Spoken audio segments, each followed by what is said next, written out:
অন্তর্বর্তীকালীন সরকার একটি পরিষদ নয়, সব দলের সমর্থনে এটি গঠিত হয়েছিল বলে মন্তব্য করেছেন তথ্য উপদেষ্টা মাহফুজ আলম। তিনি বলেন, যারা একসময় মজলুম ছিল তারা এখন জালিম হচ্ছে। রাষ্ট্রীয় ফ্যাসিবাদ উৎখাত করা গেলেও সামাজিক ফ্যাসিবাদ উৎপাটন করা যায়নি বলেও মন্তব্য করেন উপদেষ্টা।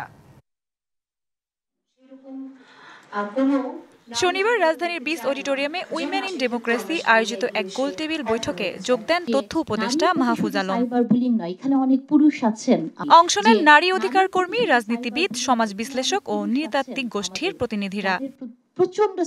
নারীর অধিকার প্রতিষ্ঠায় রাজনৈতিক দলগুলোকে জাতীয় নির্বাচনে সরাসরি নারী প্রার্থী বাড়ানোর তাগিদ দেন বক্তারা। প্রত্যেকটা দেশে আমরা যদি তুলনা করে দেখি, যেখানে নারীদের ক্ষমতায়ন করা হয়েছে, নারীরা বলিষ্ঠ ভূমিকা রাখতে পেরেছে, সেই দেশ ভালো করেছে, উন্নত হয়েছে।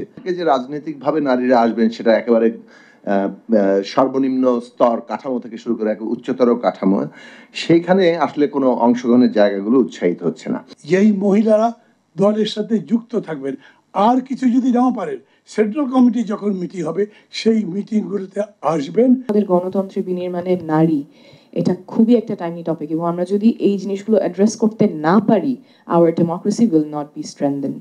বক্তাদের কেউ কেউ জুলাই সনদের বাস্তব প্রয়োগ নিয়েও সংশয় প্রকাশ করেন। আই এম হোপফুল অ্যাবাউট আমরা কি পেলাম, আমার কাছে পাওয়াটা হচ্ছে, and having worked in many countries, অনেক দেশে এই সমস্ত ব্যাপারগুলো নিয়ে কাজ করে।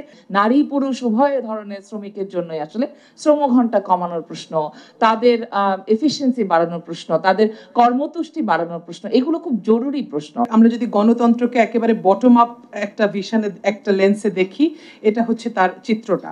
রাজনৈতিক ব্যবস্থার সমালোচনা করে তথ্য উপদেষ্টা মাহফুজ আলম বলেন, জুলাইয়ে রাষ্ট্রীয় ফ্যাসিবাদ উৎখাত হলেও রয়ে গেছে সামাজিক ফ্যাসিবাদ। কিন্তু বাঙালি মুসলমান এবং এই সমাজে নারীর অংশগ্রহণ, হিন্দু সমাজে তো নারীর অংশগ্রহণ 1850-এর দশক থেকে শুরু হয়েছে, কিন্তু ঢাকা শহরে প্রথম নারী শিক্ষা ব্যবস্থা করা থেকে শুরু করে আজ পর্যন্ত নারীদেরকে যেভাবে। তিনি আক্ষেপ করে বলেন, যারা একসময় মজলুম ছিল তারা এখন জালিম হচ্ছে। যারা নিজেরা একদিন মজলুম ছিল তারা জামিন করাতে গেছে কেন?